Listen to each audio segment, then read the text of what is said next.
Eu acho que passa muito por aí, né, Sakamoto? A gente viu, né, na eleição nacional do ano passado, estou pensando aqui na disputa presidencial, um padrão de uso da máquina pública que acho que só encontra paralelo na história do Brasil com o que ocorria na República Velha, né? Talvez na República Velha a gente visse uma manipulação tão desavergonhada e tão extensa da máquina pública pelo governo do momento para poder garantir a sua perpetuação no poder.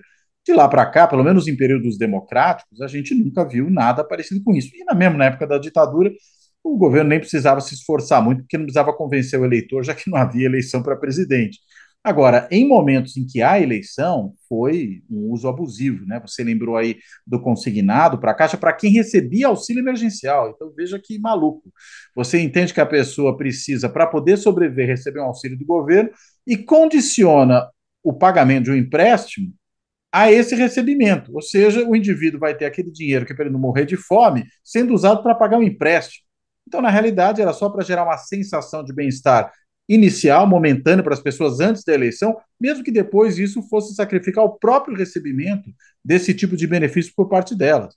Né? Então, é mais apenas do que uma ilegalidade, é uma crueldade que o governo utilizou para poder garantir a sua reeleição, no que ele acabou mal sucedido, como a gente já sabe, a despeito das necessidades do país. Desmontou uma série de programas sociais, né? Isso que você mesmo mencionava agora há pouco, o Thales também acho que falou disso, que é a questão de que se acabaram, por exemplo, com as contrapartidas que o programa Bolsa Família tinha como necessárias para o recebimento e que são importantes para, veja, você não só transferir recursos de forma imediata para as pessoas, mas você garantir uma qualificação da própria família mais a médio e longo prazo. Então, a criança vai para a escola, a mulher grávida faz o pré-natal, você tem todo um acompanhamento, vacinas e tal. O governo Bolsonaro tirou tudo isso, dava o dinheiro e deixava para lá. Por quê? Porque o que interessava era agradar as pessoas no imediato e não produzir uma construção para o futuro.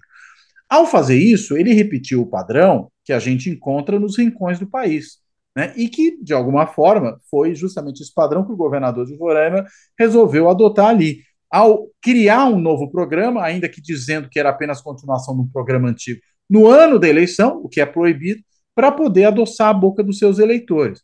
Então, me parece que essa decisão do Tribunal Regional Eleitoral de Roraima, que a gente precisa ver agora se ela vai ser ou não referendada pelo Tribunal Superior Eleitoral, é uma decisão que faz todo sentido. Porque esse tipo de abuso de poder político e econômico, né? Porque aproveita da condição de estar no governo e usa recursos públicos a rodo para ter uma vantagem em relação aos seus competidores, e acho que não é à toa que o indivíduo colocou Denário no nome, né? Porque é bom lembrar que isso não é o sobrenome original dele.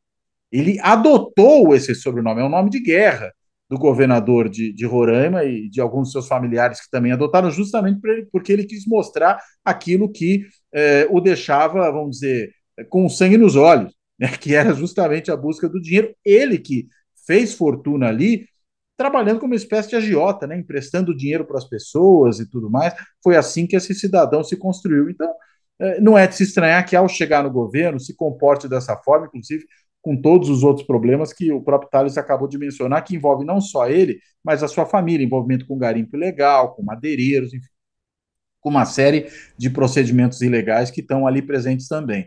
Mas eu acho que o presidente, desse ponto de vista, nem precisava dar o exemplo. Ele apenas mostrou que era permitido fazer isso, mas outros já faziam, né? A gente já viu episódios desse no passado, vê muito no nível municipal, onde é mais difícil haver uma fiscalização, porque você tem uma dispersão muito grande das campanhas e fica mais complicado fiscalizar, mas isso não é exatamente uma coisa nova. A novidade foi no âmbito federal.